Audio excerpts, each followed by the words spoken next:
سلام سلام البنات. ما كينجحش معكم الفقاس اولا كيتفرق عليكم في الطياب اولا كيخلي تفرتيت بزاف ما كيصدقش ليكم، اجيو معايا نوجد معكم فقاس ناجح 100%، كيجي رائع. والمهم في هادشي كامل هو اللي ضاقوا عندكم غادي يطلب منكم المقادير، حيت فقاس ناجح 100% وغيحمر لك وجهك. يلا اجي معايا نوجدوا الفقاس. بالنسبه للمقادير البنات غادي نحتاجو 7 ديال البيضات، كنقصوا منهم صفر البيضه، كنزيدوا ليه معلقه ديال القهوه سريعه الذوبان، 2 كيسان ديال السكر سنيده، قبيصه الملح، ساشي فاني، 2 خمارات ونص من فئه 8 غرام، زنجلان، النافع مهروش بهذا الشكل باش كيعطي النكهه مزيان، اللوز لافه صغيره ديال اللوز، 2 كيسان ديال الزيت.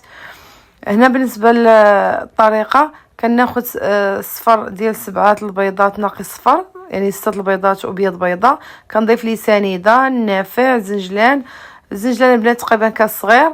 المهم نتوما عينكم ميزانكم في الزنجلان والنافع، ما تكثروش النافع بزاف باش ما يجيكوش فقاس خضر.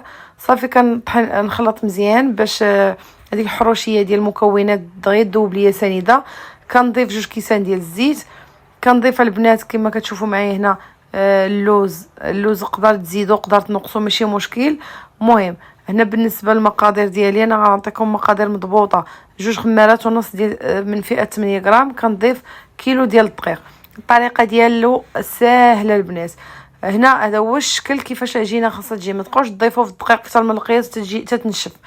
ولكن باش غتجمعوها غتضيفوا واحد شويه ديال الزيت في الجناب ديال القصريه صافي غيتجمع بسهوله. يعني كاين اللي كيبقى يضيف دقيق كتولي عجينه كالحجر قاصحه، لا خليوها بهذا القوام وضيفوا شويه الزيت غادا تجمع لكم. هنا كنشكلها 5 ديال الكريات، كنبدا تنهزها حتى الفوق وتنخبطها على سطح العامل باش كيخرج منها الهواء، وكان روليها بهذا الشكل كما كتشوفوا معايا. صافي كنستفها كلها في صفيحه ديال الفرن باش غادي ندخلها للفران. هذا هو الشكل ديالها. باش يتحيد منها الهواء ضروري تهزوا العجينه حتى الفوق وتخبطوها. صافي البنات هنا كنضيف قهوه سريعه الذوبان مع صفر البيض، كنحاول ندهن لي بودان ديالي كاملين بصفر البيض عاد نزين، ما نديرش ندهن بالوحده ونزين باش هكا الكميه كامله اللي عندي ندهن بها لي بودان كاملين.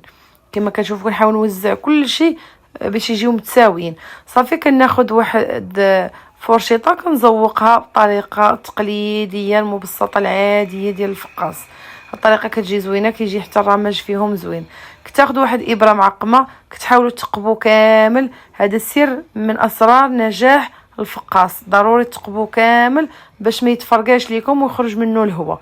صافي هنا ما صورت لكم مرحله كيفاش طيبته. كتحاولوا تخليو فران سخون، تدخلوا ليه هذا الفقاس وتخليوه ناقص عليه البوطه شويه حتى يطيب على خاطره. باش يطيب كتغطيوه بواحد المنديل اللي مرطب ومعصور مزيان وتخليوه يرتاح واحد الساعه ديال المكانه.